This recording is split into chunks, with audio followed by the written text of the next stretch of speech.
Good morning class 12th student. बेटा last lecture में हमने हमारा चैप्टर नंबर 2 जो था वो कंप्लीट कर लिया है। आज बेटा हम स्टार्ट कर रहे हैं चैप्टर नंबर 3, है ना। अध्याय 3 हम स्टार्ट कर रहे हैं जिसका नाम है विद्युत धारा।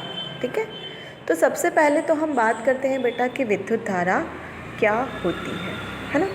हम पहले वाले चैप्टर में पढ़ चुके हैं कि जब भी अगर वहाँ पर आवेश जो है, अगर किसी ऑब्जेक्ट के अंदर, अगर किसी कंडक्टर के अंदर करंट जो है वो फ़्लो हो रही है ना, धारा जो है वो फ़्लो हो रही है, तो धारा के फ़्लो होने के लिए कौन ज़िम्मेदार होता है बेटा?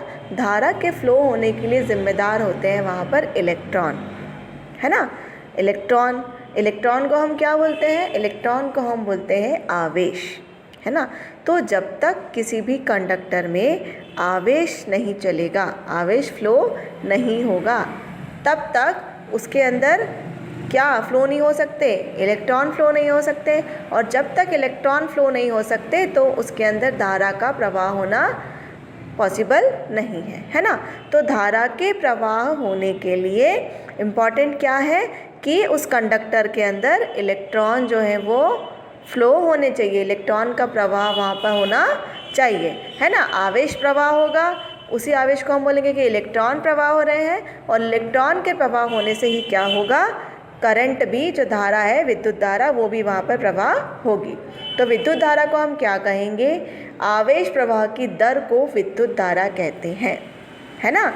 आवेश प्रवाह की दर को विद्युत धारा कहते हैं, है ना। अब आवेश प्रवाह की दर मतलब किसी पर्टिकुलर या किसी इकाई टाइम में, किसी एक टाइम में कंडक्टर में जितने आवेश फ्लो हो रहे हैं, है ना, जितने आवेश उस कंडक्टर से किसी इकाई में क्या कर रहे हैं? प्रवाह हो रहे हैं, तो वो क्या कहलाएगा? वो कहलाएगा वहाँ पर विद्युत धारा। देखिए विद्युत धारा का सूत्र क्या निकल के आया? विद्युत धारा बराबर हो जाती है आवेश बटे समय के, है ना। आवेश को बेटा हम किससे डिनोट करते हैं?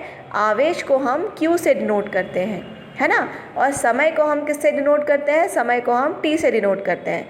तो विद्युत धारा, और विद्युत धारा को हम बेटा डिनोट करते हैं I से, है ना। विद्युत धारा को हम I से डिनोट करते हैं, तो I किसके बराबर हो जाता है? Q अपॉन में T के बराबर जो है विद्युत धारा वहाँ पर हो जाती है। ठीक है, अब विद्युत धारा एक प्रदिश राशि है, लेकिन यह अदिश योग के नियम का पालन करती है, इसीलिए इसे अदिश भी कहते हैं, है ना।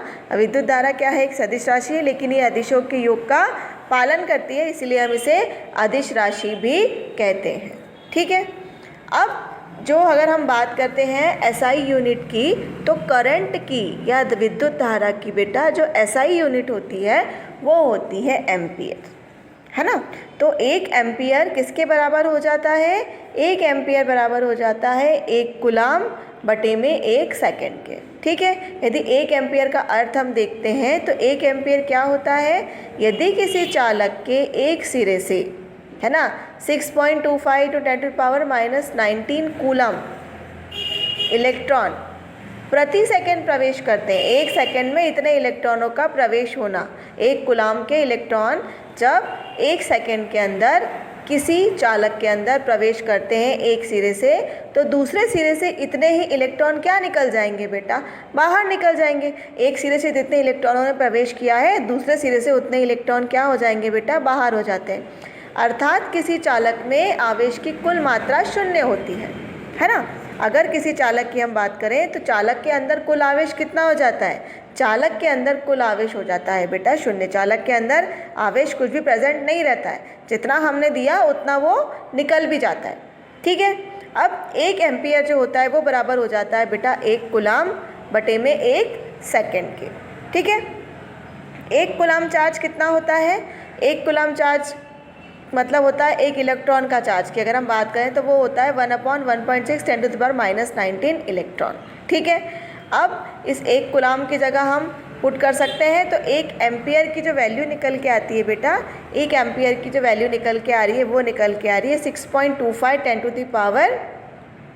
10⁻⁻19 कूलम। ये किसकी वैल्यू निकल के आएगी? एम्पियर की वैल्यू ये निकल कर आएगी।